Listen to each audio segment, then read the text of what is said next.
ಸ್ನೇಹಿತರೆ ನಮಸ್ತೆ. ನಾನು ನಿಮ್ಮ ಪ್ರೀತಿ ಉಮೇಶ್ ಕನ್ನಡಿಗ ಮಾತಾಡ್ತಾ ಇದ್ದೀನಿ. ಇವತ್ತಿನ ಟಾಪಿಕ್ ಏನಪ್ಪ ಅಂತ ಹೇಳಿದ್ರೆ, ವಿಶೇಷ ಚೇತನಿಗೆ ಬರ್ತಾ ಇರುವಂಥ ಪೆನ್ಷನ್. ಪೆನ್ಷನ್ ಇದು 1400 ರೂಪಾಯಿ ಏನು ಬರ್ತಾ ಇದೆ 75% ಇರೋರಿಗೆ. ಮತ್ತು 800 ರೂಪಾಯಿ ಏನು ಬರ್ತಾ ಇದೆ 40% ಇರುವಂಥವ್ರಿಗೆ, ಅಂಗವಿಕಲತೆಯ ಪ್ರಮಾಣ. ಇದು 1400 ರೂಪಾಯಿ ಏನು ಬರ್ತಾ ಇದೆ ಅಲ್ವಾ, ಈ 800 ರೂಪಾಯಿ ಕೂಡ ಅದೇ 1400 ರೂಪಾಯಿ. 1400 ರೂಪಾಯಿ ಅಂದರೆ 75% ಮೇಲೆ, ಅಂದರೆ 75% ಆಗಿರ್ತಾರೆ. ಅಂಗವಿಕಲತೆ ಪ್ರಮಾಣ ಜಾಸ್ತಿ ಇರುತ್ತೆ. ಅಂಥವರಿಗೆ 75% ಮಾಡಿರೋದು ಯಾವುದಕ್ಕೂ ಸಾಲ್ತಾ ಇಲ್ಲ. ಯಾಕೆ ಗೊತ್ತಾ ನಿಮಗೆ, 1400 ರೂಪಾಯಿ ಒಂದು ದಿನ 2 ದಿನ ಖರ್ಚಾಗಿರುತ್ತೆ. ಯಾಕಪ್ಪ ಅಂತ ಹೇಳಿದ್ರೆ, ಎಲ್ಲ ಒಂದೇ ಥರ ಇರಲ್ವಲ್ಲ. ಇದರಲ್ಲಿ ವಯಸ್ಸಾದವರು ಇರ್ತಾರೆ, ಮ್ಯಾರೇಜ್ ಆಗಿರೋರು ಇರ್ತಾರೆ, ಅಂದರೆ ಅವರ ಕುಟುಂಬ ಅದರಲ್ಲೇ ಸಾಗಬೇಕಾಗಿರುತ್ತೆ. ಒಬ್ಬೊಬ್ಬರು ಇದನ್ನು ಬಿಟ್ಟು ಇದೊಂದೇ ಅವಲಂಬಿತವಾಗಿರಲ್ಲ. ಬೇರೆ ಕಡೆ ಕೂಡ ಹೀಗೆ ನಾನು ಸುಮಾರು ಜನ ನೋಡಿದ್ದೀನಿ. ಒಬ್ಬೊಬ್ಬರು ಹೋಗಿ ರೋಡಲ್ಲಿ ಭಿಕ್ಷೆ ಕೂಡ ಬೇಡ್ತಾ ಇದ್ದಾರೆ. ನಾನು ನೋಡಿದ್ದೀನಿ ಆಲ್ರೆಡಿ. ಸುಮಾರು ಜನ ಹೀಗೆ ಮಾಡ್ತಾಯಿದ್ದಾರೆ. ಇದನ್ನೆಲ್ಲ ತಪ್ಪಿಸಬೇಕು ಅಂತಲೇ ಸರ್ಕಾರ ಏನು ಮಾಡ್ತಿದೆ, ಪೆನ್ಷನ್ ಅಂತ ಕೊಡ್ತಾಯಿದೆ. ಆ ಪೆನ್ಷನ್ ಹಣ ಯಾವುದಕ್ಕೂ ಸಾಕಾಗ್ತಿಲ್ಲ. ದಯವಿಟ್ಟು ಸರ್ಕಾರ ಇದನ್ನು ಪರಿಗಣನೆಗೆ ತಗೊಳ್ಬೇಕು. ನಮ್ಮಂಥವ್ರಿಗೂ ಒಂದು, ನೀವು ಪೆನ್ಷನ್ ಹಣ ಕೊಟ್ಟಿಲ್ಲ ಅಂದ್ರೂ ನಮಗೆ ನಮ್ಮ ಸ್ವಂತ ದುಡಿಮೆಗಾದರೂ ದುಡ್ಡು ಕೊಡೋಕ್ಕಾದ್ರೂ ಏನಾದರೂ ಒಂದು ವ್ಯವಸ್ಥೆ ಮಾಡಿಕೊಡ್ಬೇಕು ನೀವು. ಏನಾದರೂ ಒಂದು ಪೆಟ್ಟಿ ಅಂಗಡಿನೋ, ಏನಾದರೂ ಸಣ್ಣ ಪುಟ್ಟ ವ್ಯಾಪಾರ ಮಾಡಲಿಕ್ಕೆ ಜಾಗನೋ ಏನಾದರೂ ಕಲ್ಪಿಸಿ ಕೊಡ್ತಾ ಇದ್ದೀರಾ. ಕೆಲವು ಜನಕ್ಕೆ ಮಾತ್ರ ಆಗ್ತಿದೆ ಅದು. ಇದೇ ಥರ ಎಲ್ಲ ಜನಕ್ಕೂ ಎಷ್ಟೊಂದು ಜನ ಇದ್ದಾರೆ. ಅದನ್ನೆಲ್ಲ ಏನು ಮಾಡ್ತಾಯಿದ್ದೀರಾ, ಈ VRW MRWಗಳು ಏನು ಮಾಡ್ತಾಯಿದ್ದಾರೆ? ಸ್ವಲ್ಪ ಜನ, ಎಷ್ಟೋ ಜನಕ್ಕೆ ನಾನು ಸುಮಾರು ಜನ ಇಲ್ಲೇ ಬೆಂಗಳೂರಲ್ಲೇ ವಿಚಾರಿಸಿದ್ದೀನಿ. ಹೇಳ್ತಾರೆ ಒಬ್ಬೊಬ್ಬರು, ಹಣ 1 ತಿಂಗಳಾಯಿತು ಬಂದಿಲ್ಲ, 3 ತಿಂಗಳಾಯಿತು ಬಂದಿಲ್ಲ, 6 ತಿಂಗಳಾಯಿತು ಬಂದಿಲ್ಲ. ಒಂದು ಟೈಮಲ್ಲಿ ಬರ್ತಾರೆ, ಯಾವಾಗೋ ಹೋಗ್ತಾರೆ. ಸುಮ್ಮನೆ ಅವ್ರಿಗೆ ಯಾವಾಗ ಇಂಟ್ರೆಸ್ಟ್ ಇರುತ್ತೆ ಅವಾಗ ಬರ್ತಾರೆ. ಯಾಕೆ ಮಾಡ್ತಾಯಿದ್ದೀರಾ? ಅದನ್ನು ಫಸ್ಟು VRW MRWಗಳು ದಯವಿಟ್ಟು ಎಷ್ಟು ಜನ ನಿಮ್ಮ ಏರಿಯಾಗಳಲ್ಲಿ ಅಥವಾ ನಿಮ್ಮ ಗ್ರಾಮಗಳಲ್ಲಿ, ನಿಮ್ಮ ಊರುಗಳಲ್ಲಿ, ನಿಮ್ಮ ಪಂಚಾಯತಿಗೆ ಸಂಬಂಧಪಟ್ಟ ಊರುಗಳಲ್ಲಿ ಎಷ್ಟು ಜನ ಇದ್ದಾರೆ ವಿಶೇಷಚೇತನರನ್ನು, ದಯವಿಟ್ಟು ನೀವು ಅವರನ್ನು ಗುರುತಿಸಬೇಕು. ಯಾವ್ಯಾವ ಥರ ಅಂಗವಿಕಲತೆ ಇದೆ ಅದನ್ನು ನೀವು ಸರ್ಕಾರಕ್ಕೆ ಫಸ್ಟು ಅದನ್ನು ಪೆನ್ಷನ್ ಬರ್ತಾ ಇರೋದು 1400 ರೂಪಾಯಿ. ಅಂದರೆ ವಯಸ್ಸಾದವ್ರಿಗೆ, ಅವರಿಗೆ BP, ಶುಗರ್ ಟ್ಯಾಬ್ಲೆಟ್ಗಳನ್ನ ತೊಗೋಬೇಕಾಗತ್ತೆ, ಮಾತ್ರೆಗಳನ್ನು. ಅವ್ರು ಎಲ್ಲಿಂದ ತೊಗೊಂಬರ್ತಾರೆ? ಈಗ ಯಾವುದೋ ಒಂದು ದವಾಖಾನೆಗೆ ಹೋಗಬೇಕು ಅಂದರೆ ಹಾಸ್ಪಿಟಲ್ಸ್ಗೆ ಹೋಗಬೇಕು. ಅವಾಗ ಏನು ಮಾಡ್ತಾರೆ, ಯಾರ ಹತ್ರ ಕೇಳ್ತಾರೆ? ಅವ್ರ ಮಕ್ಕಳು ಯಾರು, ಫ್ಯಾಮಿಲಿಯಲ್ಲಿ ಒಬ್ಬರು ಇಬ್ಬರು ಇರ್ತಾರೆ ಅಂದ್ಕೊಳ್ಳಿ ಕೆಲವರಲ್ಲಿ. ಅಂಥವ್ರು ಏನು ಮಾಡಬೇಕು? ಅವರಿಗೋಸ್ಕರ ನೀವು ದಯವಿಟ್ಟು ಸರ್ಕಾರ ಇದನ್ನು ಮನವಿ ಅಂತನಾದರೂ ತಿಳ್ಕೊಳ್ಳಿ, ಇಲ್ಲ ಕಾಳಜಿ, ನಮ್ಮೆಲ್ಲಿರುವಂಥ ಕಾಳಜಿ ಅಂತನಾದ್ರು ತಿಳ್ಕೊಳ್ಳಿ. ದಯವಿಟ್ಟು ಕಾಳಜಿ ವಹಿಸಿ ನಮ್ಮ ಸಿದ್ದರಾಮಯ್ಯ ಸರ್ ಅವ್ರಿಗೆ ಹೇಳ್ತಾ ಇರುವಂಥದ್ದು, ದಯವಿಟ್ಟು ನಮಗೆ ವಿಶೇಷ ಚೇತನರಿಗೆ ಏನು ಕೊಡ್ತಾ ಇರುವಂಥ 1400 ರೂಪಾಯಿ ಸಾಕಾಗ್ತಿಲ್ಲ. ಎಷ್ಟೋ ಜನ ಕೆಲಸಗಳಿಲ್ದೇ ಮನೇಲೇ ಇದ್ದಾರೆ. ಓದಿದ್ರೂ ಕೂಡ ಯಾರು ಕೂಡ ಕೆಲಸ ಕೊಡ್ತಾ ಇಲ್ಲ. ಅಂದರೆ ಸ್ವಲ್ಪ ಜನಕ್ಕೆ ಮಾತ್ರ ಕೆಲಸ ಕೊಡ್ತಾರೆ. ಅಂದರೆ ಸ್ವಲ್ಪ ಅಂಗವಿಕಲತೆ ಪ್ರಮಾಣ ಕಮ್ಮಿ ಇರಿದ್ರೆ ಅಂಥವರಿಗೆ ಕೆಲಸ ಕೊಡ್ತಾಯಿದ್ದಾರೆ. ಅಂದರೆ ಇವಾಗ ಎಲ್ಲರೂ ಕೂಡ ಪ್ರೈವೇಟ್ ಆಗಿರ್ಬೋದು ಅಥವಾ ಗೌರ್ಮೆಂಟ್ ಜಾಬೇ ಆಗಿರ್ಬೋದು. ಗೌರ್ಮೆಂಟ್ ಜಾಬ್ ಅನ್ನೋದು ಈಗ ಎಲ್ಲರಿಗೂ ಸಿಗುತ್ತೆ ಅಂತ ನಾನು ಹೇಳ್ತಾ ಇಲ್ಲ. ಹಾಗಾಗಿ ಈಗ ಪ್ರೈವೇಟ್ನವರು ಕೂಡ ಏನಾದರೂ ನಮಗೋಸ್ಕರ ಕೆಲಸ ಕೊಡಬೇಕು. ಇವಾಗ 1 ಫ್ಲೋರ್ 2 ಫ್ಲೋರ್ ಹತ್ತಬೇಕಾಗಿರುತ್ತೆ. ಅಲ್ಲಿ ಹೋಗಿ ಕೆಲಸ ಸಿಗುತ್ತಾ? ಈಗ ಎಲ್ಲ ಕಡೆನೂ ನೆಲ ಮಾಡಿ, ಅಂದರೆ ಕೆಳಗಡೆ ಇರುವಂಥ ಗ್ರೌಂಡ್ ಫ್ಲೋರಲ್ಲೇ ಸಿಗುತ್ತಾ ಕೆಲಸ? ಸಿಗಲ್ಲ ಅಲ್ವಾ? ದಯವಿಟ್ಟು ಸರ್ಕಾರ ಇದನ್ನು, ನಮ್ಮ ವಿಚಾರಗಳನ್ನು ನೀವು ನೋಡಲೇಬೇಕು. ಸೊ ನಮ್ಮ ಪರಿಸ್ಥಿತಿಗಳನ್ನು ಈ VRW MRWಗಳು ದಯವಿಟ್ಟು ನಿಮಗೆ ಮೊದಲು ನಾನು ನಿಮಗೆ ಕೇಳ್ತಾ ಇದ್ದೀನಿ.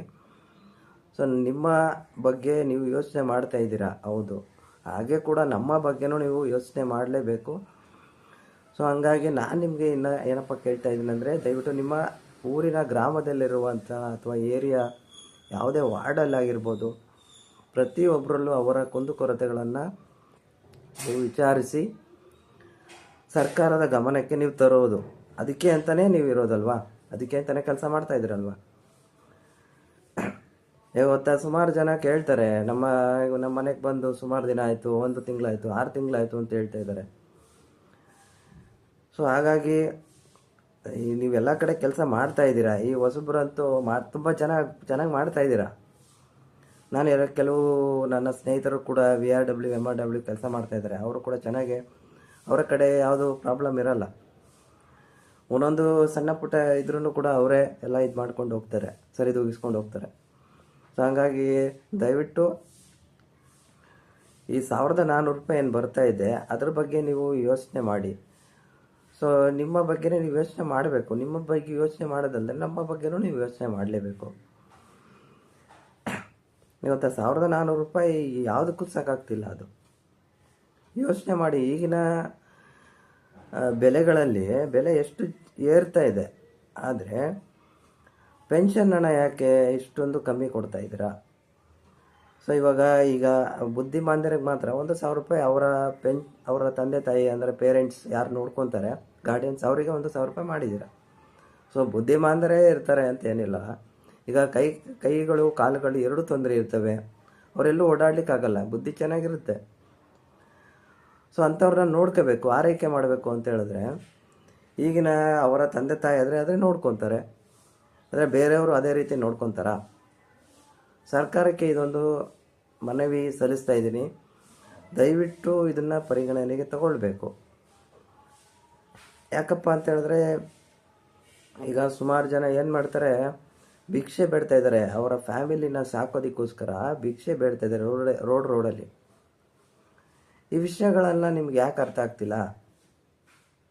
ನಾನು ಅದನ್ನು ನಿಮಗೆ ವಿಡಿಯೋ ಮಾಡಿ ತೋರಿಸ್ತೀನಿ. ನೆಕ್ಸ್ಟ್ ವಿಡಿಯೋದಲ್ಲಿ ನಿಮಗೆ ನೋಡಿ, ಬೇಕಾದರೆ ನಾನು ಹೇಳೋದೇನಾದರೂ ಸುಳ್ಳು ಅಂತ ಹೇಳೋದಾದರೆ ಸೊ ಪ್ರತಿಯೊಬ್ಬರದ್ದು ಕೂಡ ನಾನು ವಿಡಿಯೋ ಮಾಡಿ ಅವರ ಬಗ್ಗೆನೇ ಒಂದು ವಿಡಿಯೋ ಮಾಡಿ ನಿಮಗೆ ಅಪ್ಲೋಡ್ ಮಾಡ್ತೀನಿ ನೆಕ್ಸ್ಟ್ ವಿಡಿಯೋದಲ್ಲಿ. ಬೇಕಾದರೆ ನೋಡಿ ವೀಕ್ಷಕರೇ, ಸ್ನೇಹಿತರೆ ನೋಡಿ. ಇಷ್ಟೊಂದು ವಿಶೇಷಚೇತನರ ಬಗ್ಗೆ ವಿಧಾನಸಭೆ ಕಲಾಪದಲ್ಲಿ ಕೂಡ ಅಲ್ಲೂ ಮಾತಾಡೋದೇ ಇಲ್ಲ. ಯಾರೋ ಒಬ್ಬರು ಇಬ್ಬರು ಮಾತಾಡ್ತಾರೆ. ಸೊ ಅವತ್ತಿನ ವಿಷಯ ಅವತ್ತಿಗೆ ಮುಗಿಯುತ್ತೆ. ದಯವಿಟ್ಟು ಇದ್ರ ಬಗ್ಗೆ ನಾನೇನು ನಮ್ಮ ವಿಷಯನೇ ತಗೊಂಡು ಮಾತಾಡಿ ಅಂತ ಹೇಳ್ತಾ ಇಲ್ಲ. ವಿಧಾನಸಭೆಯಲ್ಲಿ ಏನು ಮಾತಾಡ್ತೀರಾ? ವಿಶೇಷಚೇತನರಿಗೆ ಆಗಬೇಕು, ಈಗಾಗಬೇಕು, ಈಗ ಮಾಡಿಕೊಡ್ತೀವಿ, ಆಗ ಮಾಡಿಕೊಡ್ತೀವಿ, ಇದನ್ನು ಮಾತ್ರ ಹೇಳ್ತಾ ಇದ್ದೀರಾ ಹೊರತು ಎಷ್ಟು ಜನಕ್ಕೆ ಮಾಡಿದ್ದೀವಿ, ಎಷ್ಟು ಜನಕ್ಕೆ ಪ್ರೂಫ್ ಇದೆ ತೋರಿಸಿ. ಈ VRWಗಳು MRWಗಳು ತೋರಿಸಿದ್ರೆ ತಾನೇ ನೀವು ಅಲ್ಲಿ ಏನಂತ ತೋರಿಸಿಕೆ ಆಗುತ್ತೆ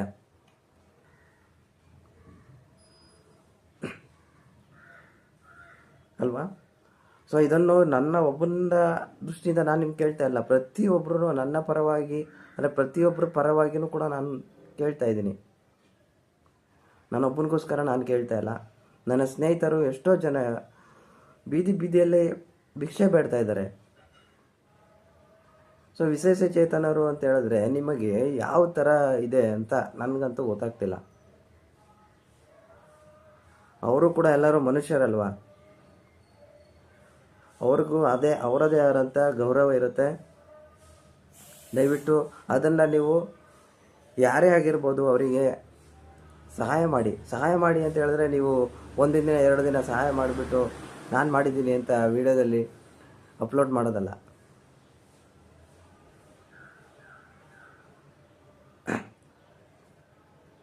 ಅವರಿಗೆ ಲೈಫ್ ಟೈಮ್ ಏನಾದರೂ ಮಾಡಿಕೊಡ್ಬೇಕು.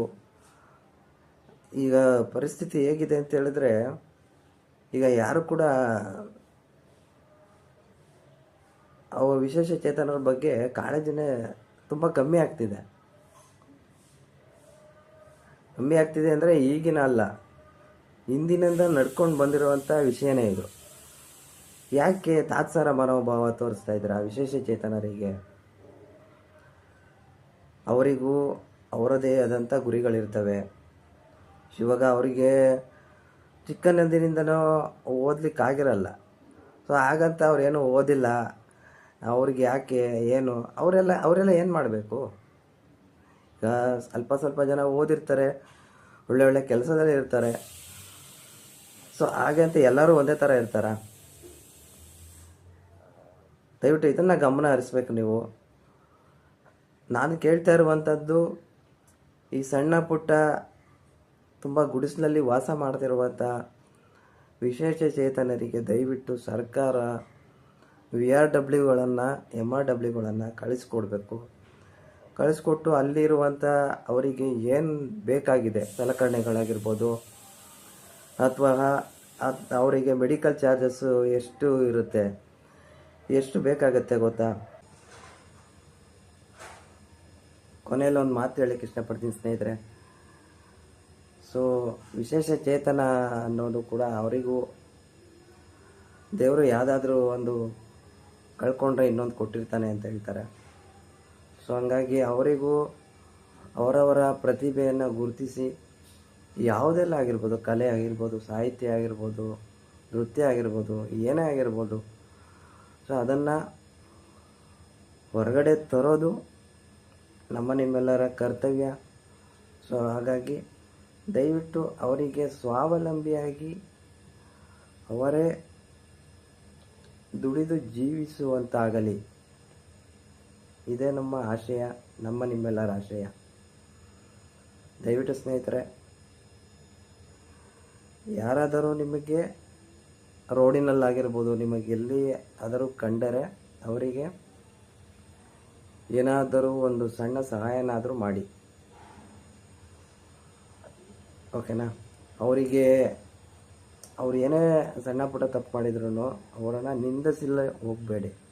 ಅವರಿಗೆ ಬುದ್ಧಿಮಾತು ಹೇಳಿ, ಅವರಿಗೇನಾದರೂ ಅವಶ್ಯಕತೆ ಇದ್ದರೆ ಹಣದ ಸಹಾಯ ಆಗಿರ್ಬೋದು, ಯಾವುದೇ ವಿಷಯದಲ್ಲಾಗಿರ್ಬೋದು, ದಯವಿಟ್ಟು ಸಹಾಯ ಮಾಡಿ. ಅವರಿಗೆ ಭೇದ ಭಾವ ಮಾಡೋದಕ್ಕೆ ಹೋಗಬೇಡಿ. ಇದನ್ನು ಮಾತ್ರ ನಾನು ಹೇಳಲಿಕ್ಕೆ ಇಷ್ಟಪಡ್ತೀನಿ ಸ್ನೇಹಿತರೆ. ಧನ್ಯವಾದಗಳು.